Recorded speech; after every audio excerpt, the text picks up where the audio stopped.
Hello guys, നട്ടപ്പാതിരൊക്കെ 12 മണി കഴിഞ്ഞു കേട്ടോ. എനിക്ക് ഇൻസ്റ്റാഗ്രാമിലൊരു വീഡിയോ കണ്ടിട്ട് ക്രീം ബണ്ണ് ഉണ്ടാക്കാൻ ഭയങ്കര പൂതി കേട്ടോ. പിന്നെ എൻ്റെ കെട്ടിയവൻ്റെ അടുത്ത് എന്തെങ്കിലും പറഞ്ഞാൽ ഓക്കേടാ വാടാന്ന് പറഞ്ഞ ഒറ്റ പോക്കാട്ടോ. അപ്പോൾ ഇതാ പഞ്ചസാര 3 ടീസ്പൂൺ ഞാൻ നല്ലോണം മിക്സിയിലിട്ട് പൊടിച്ചെടുത്തിട്ടുണ്ട് കേട്ടോ. പിന്നെ നമുക്ക് അമൂലിൻ്റെ പാൽപ്പൊടി കേട്ടോ 3 ടീസ്പൂൺ അതും ഇട്ട് കൊടുത്തിട്ടുണ്ട്. പിന്നെ നമുക്ക് മെയിനായിട്ട് വേണ്ടത് ബട്ടറാട്ടോ. ബട്ടർ ഞാൻ ഇട്ട് കൊടുത്ത് പിന്നെ കുറച്ച് പാലും കൂടി എടുത്ത് നല്ലോണം ഒന്ന് ബ്ലെൻഡ് ആയിക്കാം കേട്ടോ. നല്ലോണം എന്ന് പറഞ്ഞാൽ നല്ലോണം ഒരു 5 മിനിറ്റെങ്കിലും ബ്ലെൻഡ് ചെയ്യണം കേട്ടോ. എന്നാലും നമുക്ക് ആ ഒരു തിക്നെസ്സിൽ കിട്ടുള്ളൂ കേട്ടോ. അപ്പോൾ ഞാനിതാ ഒരു വായി അങ്ങോട്ട് വെച്ച് നോക്കിയതാണ് മക്കളെ, എന്തൊരു ടേസ്റ്റാണെന്നറിയാമോ.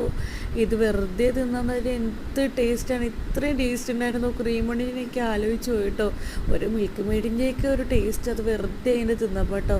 അപ്പോൾ ഇത് ആ ബ്രെഡ് ഒന്ന് ടോസ്റ്റ് ചെയ്ത് ഞാനൊരു കടി കടിച്ചപ്പോൾ എനിക്ക് വലിയ എക്സ്പ്രഷനൊന്നും തോന്നിയില്ല കേട്ടോ. ഞാൻ ഓർത്തു പോയി എന്നോർത്തു. രണ്ടാമത്തെ കടിയിലും എനിക്ക് തോന്നിയില്ല, തീർന്നു എന്നോർത്തു ഞാൻ. മൂന്നാമത്തെ കടിയിലാണ് എൻ്റെ പൊന്നും മക്കളെ ഒടുക്കത്തെ ടേസ്റ്റ് ഇട്ട ഒന്നും പറയാനില്ല. അപ്പോൾ അത്രയേ ഉള്ളൂ. ഇഷ്ടപ്പെട്ടാൽ ലൈക്ക് ചെയ്യുക. ടാറ്റാ.